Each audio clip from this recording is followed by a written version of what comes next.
Jesus is a big deal. Jesus of Nazareth is a really big deal. A really big deal. You know, nice teacher is a commentary, but this particular piece is for people who are not disgusted with Christianity, but rather curious. What you got here is an affectionate tour of the church-mess in America done by somebody. It's a tough job. It's a dirty task, but somebody had to do it. Well, why would you bother touring the church-mess in America? The Christianity mess is sometimes gets pretty, pretty awful, pretty disgusting. But you've got the Messiah character, and the Messiah character, supernatural visitor. That's what that means actually. Messiah and charis means empowered or anointed. So you got the Messiah character who was definitely Jewish. So there's a reason to hang out at the Messianic Jewish church. And the Messiah character also formed the ancient lineage, the apostles, that caused the Orthodox succession of church, which is Catholic or universal. The word Catholic actually means original, unpolluted. And the Messiah character was also very separate from the peoples. But actually he cared more about the human beings than the religious hotshots of the day, and healed them and went places and hung out with the nasty people, the commercial fishermen, the cutthroat business people, the prostitutes and such.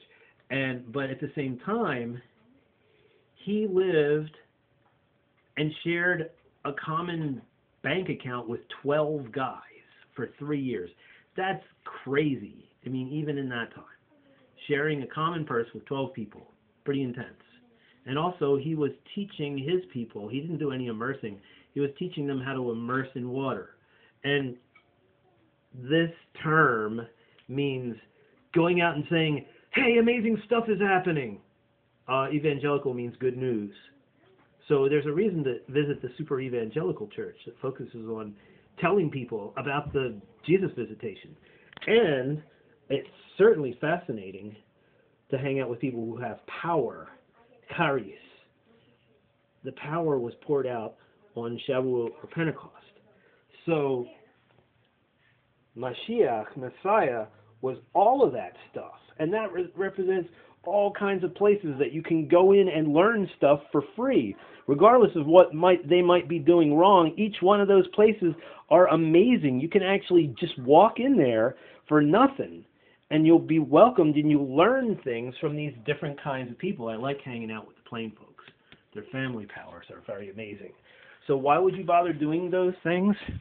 There's a curious set of rumors, the proofs or rumors of the supernaturalness. Here's the deal.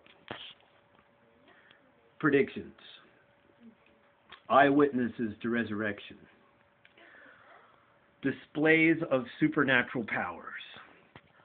Hundreds of predictions in an unchanged book, unchanged, proved by the discovery of the Dead Sea Scrolls. Amazing stuff. The writings of the New Testament were so duplicated and so spread around, it's just crazy. There's no literary document like the New Testament, tightened up together and duplicated and spread all over the place. The rumor is that over 500 people at once saw this guy alive after a gory public execution. That's the rumor. I mean, if it's not true, who cares? But don't call the dude a fine teacher and etc., if you refuse to look at the curious claims. The heaviest thing is this. Hundreds of thousands of displays of supernatural powers across only 3 years. The guy didn't have a season of development, a season of preparation, and a season of notoriety. He was around for 3 years and he was gone. But here is the highest point. the ability to transfer supernatural powers into ordinary peoples.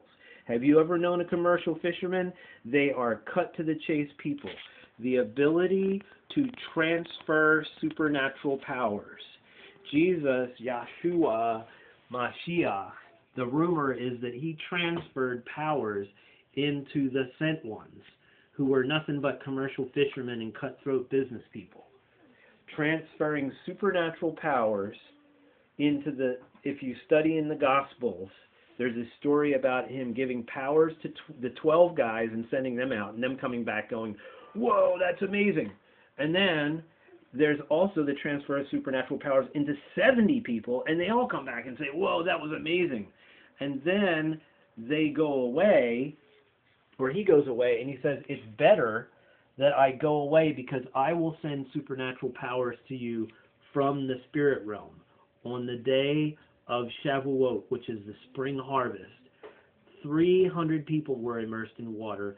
Around 120 people had a supernatural fire from the spirit realm. That's the rumor.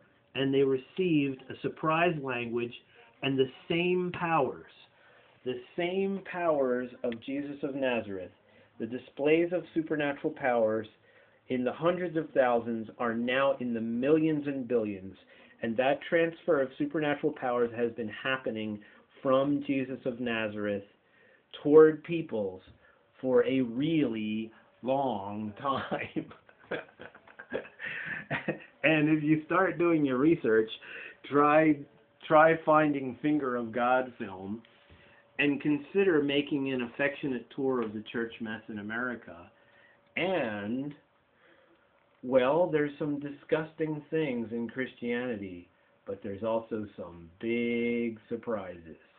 Stay tuned to the next step, the next one, where we have a look at super evangelical and Messianic Jewish and all of these other various things, so you can sweeten up and get in closer to the heavy-duty character and draw in wisdom from these places. Don't get stuck in one of them. Go all the way into where the sweetness is and where all these things are joined together in your own home.